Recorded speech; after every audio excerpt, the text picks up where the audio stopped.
Hey everybody, Dark Extras here.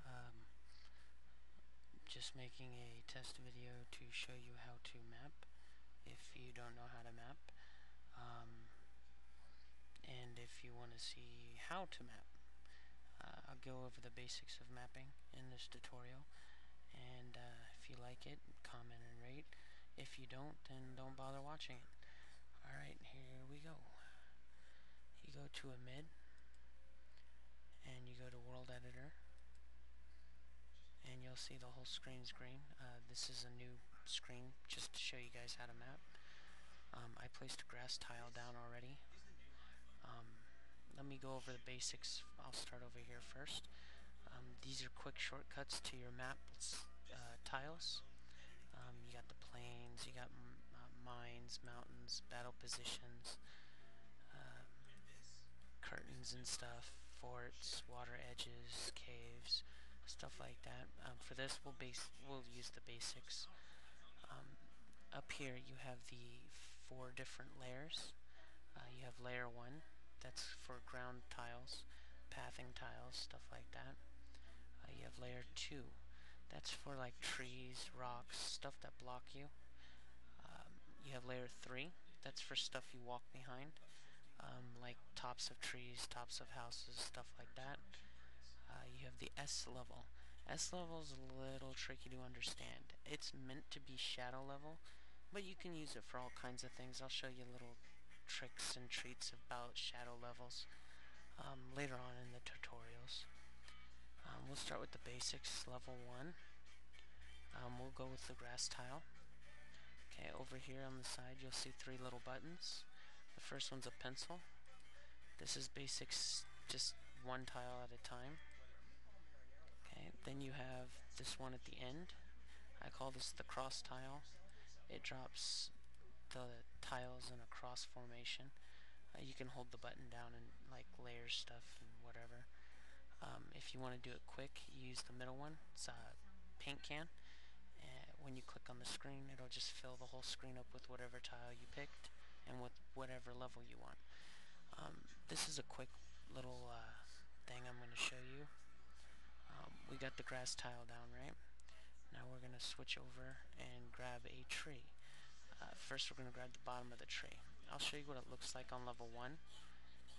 Stencil, or the pencil button. As you see, the green shows up behind it on level 1. The stuff with green behind it, 9 times out of 10 is for level 2s. So if you see the difference between the two, when you lay it on level 2 it's the right layer, and if you put the tree on level 1 it looks like crap. So we'll just get rid of that, just go over it. So we put the bottom of the tree on level 2, right? So now we're going to take the top of the tree and put that on level 3, like so. We're going to save our screen. See where it says map has been saved, so you know it's saved. Go to a mid, and then return to game. And then you'll see that you go back to game, you'll see people chatting and broadcast a lot in these tutorials. But anyways, the level 2 of the bottom of the tree is blocked. I can't go into it.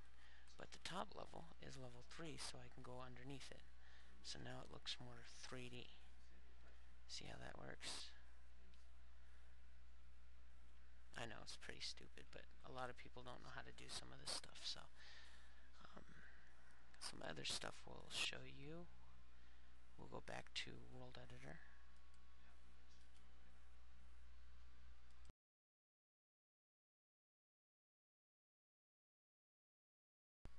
Alright, so I already showed you how to lay the trees down.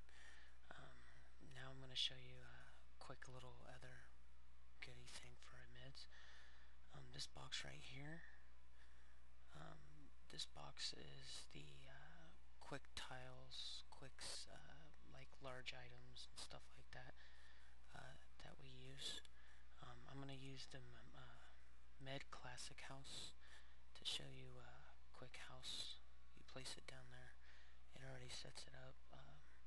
The top parts of the house right here is like on level 2, so it's all blocked except for the door right here. That's where we're going to add our exit later on. The back of the house right here is all on level 3, so players can walk behind there and stuff. You'll notice a lot that I save a lot when I'm doing mapping. That's because if I ever make a mistake, I like just hitting load and redoing what I screwed up. I try not to make too much mistakes, but you know, everybody does. Let's see, we'll place some pathing tiles. These pathing tiles can be on level 1. If you see behind the path, it's the color of the grass. So it'll actually look really good on this grass that we've picked. So we'll just place level 1 and then pencil. We'll just place a couple of them in here. Yeah, like that. Now if you notice there's 4 different tiles like this. This one here that I selected, that's like the pathing from left to right type of tile. This one is the top of a path going down. This one's the end of a path going down. And this one is a full path going down. I'll show you an example of that. These right now. I'll take the path up here. If you see on the tile itself, there's a rock that looks a little off. But when you put the tile going down with it, it makes it look like it's connected. And we'll put one over here, and we'll put the full pathing here. Now, we're not going to end the bottom path because we're going to make it so this goes into the next screen, so it'll look more 3D for the players. And then again, you save it. Always save. Can't stress that enough when you're mapping and stuff. We're going to want to block off the top area here. So we're going to have to think of a way to do that. Usually the best way to do it is to add in trees. Instead of adding the tree one by one, we go over here to this box, we select little dark tree, and then we place a couple of them on the map. Now the bottom of the tree is already on level 2, the top of the tree is already on level 3, so we don't have to like mess around with that stuff. We're not going to put them like super close to each other. We're going to leave little gaps and stuff. This is actually a technique I learned back when I used to do factions. And then we add in a rock, like here, add in a rock here, add in a rock behind this tree,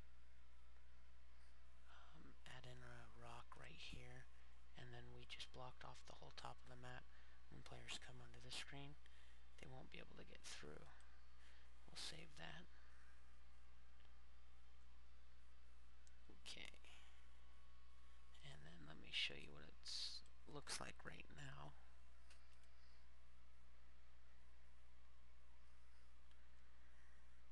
As you can see, it's all blocked off up here. You can still go to the sides, but we'll fix that later on. All that's blocked off, blocked off. You always want to test your maps after you map a little bit of them. You can always have players test your maps when you're fully done with them. Usually I'll get about 50 or 60 maps done up, and then I'll have a player test them. After I test them, of course, just in case I miss something, it's always good to have 2 eyes. This next part of the tutorial, it's going to be a little bit more complex. So you learn the basics of levels, the paint cans, you know, quick little layer 2, layer 3, how to block off the top of the map, still leave it open so it don't look like, you know, it's cluttered, don't look like crap, you know, stuff like that. I'll get into more detail in the maps later on. This is part 1 of the tutorial. See you in a few.